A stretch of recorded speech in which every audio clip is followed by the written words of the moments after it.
안녕하세요. 스페이스 뉴스 송민수입니다. 오늘도 우주 소식을 전해주실 박시수 우주 전문 기자와 함께하겠습니다. 안녕하십니까, 기자님? 안녕하십니까? 네, 반갑습니다. 자, 2023년도 벌써 끝자락을 향해 달려가고 있습니다. 네. 저는 개인적으로는요, 정말 많은 우주에 대한 새로운 것을 알게 된 그런 뜻깊은 한 해였는데 우리 기자님은 좀 어떠셨습니까? 예, 물론 2023년 정말 많은 뉴스들이 전 세계에서 터져 나왔고요. 네. 제가 2023년이 마무리되는 이 시점에서 네. 퀴즈 하나 좀 내도 되겠습니까? 퀴즈요? 네. 선물 있습니까? 있습니다. 알겠습니다. 퀴즈 한번 맞춰보죠. 이런 거 너무 좋아하거든요. 예. 네, 어떤 퀴즈입니까? 2023년에 몇 개의 뉴스가 올라왔을까요? 제가 뭐 여기서 좀 고백을 해보자면 스페이스 레이더 그 홈페이지를 제가 자주는 못 들어갔습니다. 네, 좀 찍어보자면 1000개. 업입니까? 네. 10,000개. 그럼 좀 거기선 제가 간단히 말씀드리면 몇 개예요? 2023년 동안 약 한 3,000개 정도의 3,000개요. 와. 굵직굵직한 뉴스가 전 세계에서 있었습니다. 그만큼 정말 많은 일들이 이 우주 분야에서 일어나고 있다. 그리고 그만큼 우리가 이것을 주목해야 될 필요가 있다. 이런 것을 말씀드리고 싶습니다. 네. 자, 오늘은 좀 로켓 대신에 타임머신을 타고 한번 먼저 1월로 좀 넘어가 볼 텐데 1월 하면 아무래도 이 미국과 일본 간의 우주 협력에 관한 소식이었어요. 예. 네.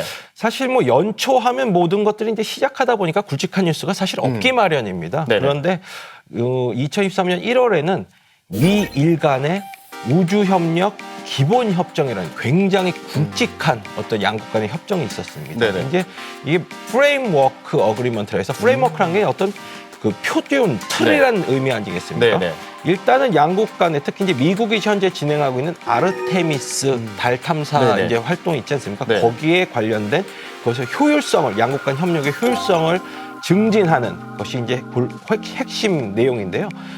관련돼서 협력에 필요한 물품의 수출입과 관련된 관세 면제라든지 그리고 수수료를 면제한다든지 그리고 지적 재산 같은 경우에 양국 간의 것을 보호하겠다라든지 어떤 기본적인 어떤 내용이 있고요.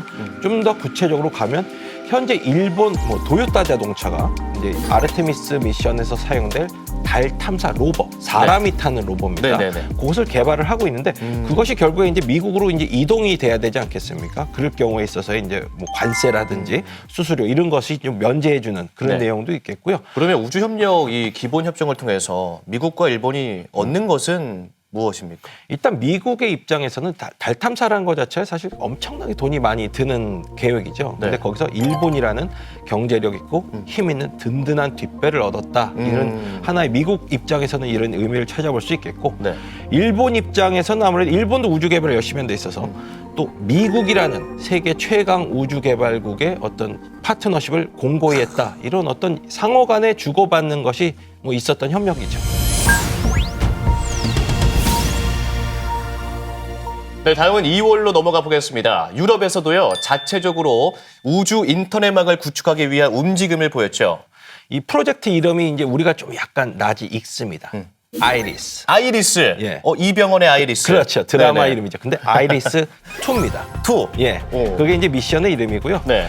유럽이 이 아이리스 2라는 어떤 우주 인터넷 미션을 추진하는 데는 몇 가지 배경이 있습니다. 첫 번째 이제 러시아의 우크라이나 침공 그리고 전쟁을 통해서 우주 인터넷의 어떤 굉장히 강력한 힘, 어떤 통신망에 있어서의 강력한 힘을 사실 이제 확인하지 않았습니까?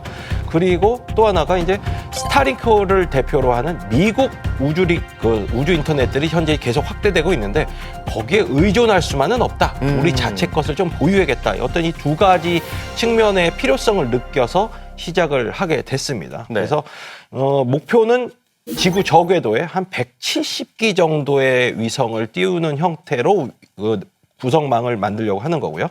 2025년에 첫 번째 이제 서비스를 시작하고 2027년에 본격적 서비스를 시작하겠다. 이런 것이 이제 발표가 됐습니다.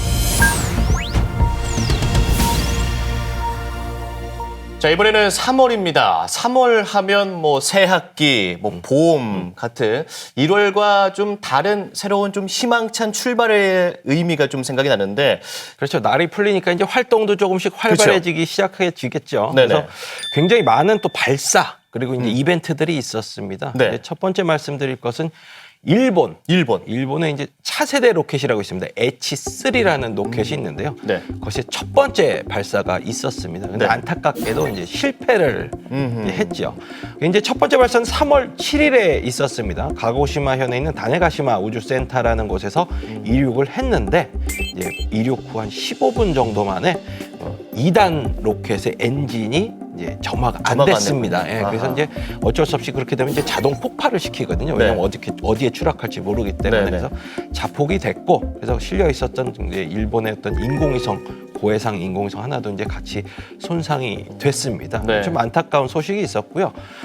두 번째는 미국입니다. 그 세계 최초의 3D 프린터로 만든 로켓이 있었습니다. 네. 예, 그 이제 테란 1이라는 로켓이었는데 3월 22일 이제 발사가 됐지만 이륙 4분 만에 또 엔진이 이게 꺼졌습니다. 어느 엔진이에요? 2단 엔진. 예, 2단 로켓의 엔진이 꺼지면서 네. 또 이제 추락을 하게 된 거죠. 어. 그래서 결국은 실패를 했지만 어쨌든 중요한 것은 이륙을 또 성공을 했다라는 것이었고, 근데 그 후에 이제 렐러티비티 스페이스 이것을 만든 이 회사가 이제 관련된 로켓 프로젝트를 중단을 했습니다. 그러니까 테란 1이라는 것을 중단하고 테란 R이라는 조금 더 큰 것으로 우리가 이제 좀 더 진입을 해보겠다 해서 좀 계획을 이 발사 네네. 실패 이후에 수정하는 일이 있었습니다. 뭐 로켓 발사 이외에도 다른 우주 소식은 없었습니까? 우주복. 이제 우주 탐사하면 우주복 우리가 우주복. 이제 필수적인 요소인데요. 그것의 새로운 버전이 이제 공개가 3월에 됐습니다. 네네. 2025년이죠. 빠르면 2025년, 늦으면 2026년에 나사는 사람을 달 표면에 다시 이렇게 보내는 네네. 미션 아르테미스 3 미션을 현재 진행 중으로 하고 있는데요. 그 미션에 사용될 우주복이 3월에 공개가 됐습니다. 이제 이 3월에 공개된 우주복은 미국 우주 기업이죠. 악시옴 스페이스라는 회사가 만든 겁니다. 그것을 나사한테 임대해주는 형태로 하는 거죠. 그러면 기존에 우리가 알던 그 우주복이라는 좀 어떤 차이점이 있습니까? 특별히 관심을 가질 수 있는 것은 달 표면에서 활동할 때 굉장히 장시간 활동할 수 있는 어떤 기능이 갖춰졌다는 겁니다. 오. 무려 7시간 동안 네. 보충 없이 활동할 수 있는 어떤 기능이 장착이 됐고요. 그리고 네. 이제 관련된 사실 영상이 공개가 됐는데 보면 그 무거운 우주복을 입고 뭐 무릎을 꿇어서 뭘 줍고 어떤 뭐 다양한 복잡한 활동을 하는 것들이 이제 영상에 나와 있어요. 그래서 보면 확실히 활동성이라든지 기동성 그리고 입고선 장시간 외부 활동을 할 수 있는 다양한 기능이 업그레이드 됐다 이렇게 좀 볼 수가 있겠습니다. 그래서 나사는 이것을 개발하기 위해서 이제 2022년 9월에 악시옴 스페이스와 계약을 했는데 당시에 2억 2,850만 달러, 한화로는 한 3천억 정도의 계약금을 지불한 적이 있고요. 그래서 이 우주복의 소유권은 개발한 회사, 그리고 나사는 고객으로서 이제 양복 대여하듯이 대여해서 입는 형태죠.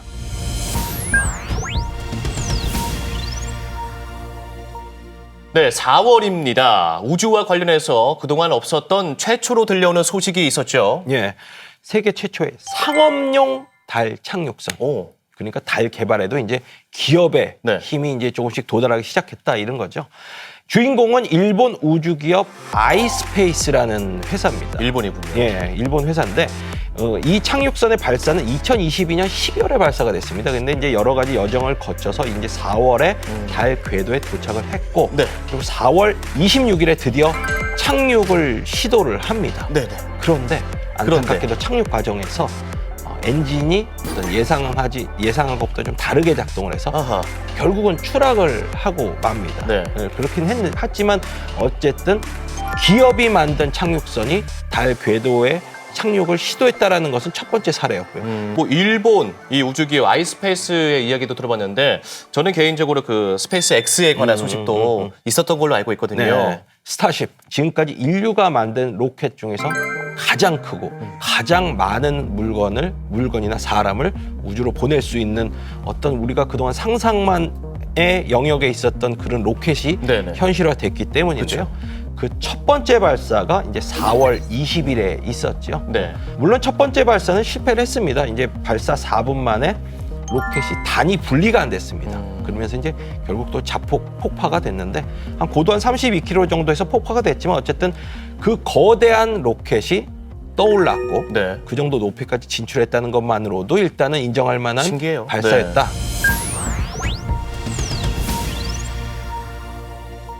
5월에 주목받은 뉴스 전해드리겠습니다. 드디어 우리나라 소식이 있어요. 네. 우리 가슴을 뜨겁게 달군 뉴스죠. 바로 누리호 발사 소식입니다. 네, 목표 궤도가 이제 550km 정도였는데 뭐 순조롭게 도달을 했고요. 근데 안타까운 것은 위성이 8개가 실렸었는데 뭐 기억하시겠지만 네네. 6개만 사출이 성공이 됐고 2개는 이제 실패가 사실 됐습니다. 그 점이 약간의 뭐 옥의 티가 아닐까 이렇게 생각을 할 수 있겠고요. 네. 일단은 그래서 1차, 2차, 3차 모두 성공했기 때문에 로켓의 어떤 안정성은 뭐 또 다시 한번 우리가 인증할 수 있게끔 되는 기회가 됐었다고 할 수 있고 또 하나는 나머지는 좀 위성의 사출 능력 요것은 좀 아직까지 개선할 여지가 있다. 알겠습니다.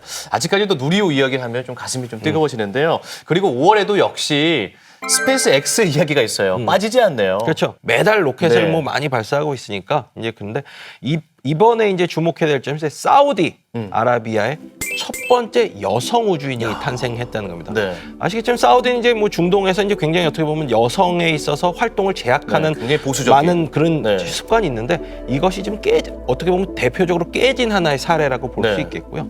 네. 그 주인공이 이제 레이야나 바르나위라는 분인데요. 네. 이제 줄기세포 연구를 하는 분이라고 합니다. 그래서 ISS에서 이제 한 일주일 정도 머물면서 다양한 실험을 했는데 그 자체보다도 어떻게 보면 사우디라는 이런 나라에서 여성 우주인을 맞아요. 여성의 어떤 뭐 활동 영역을 우주까지 넓혀주는 어떤 이벤트가 있었다. 이 정도로 기억을 하면 될 것 같습니다.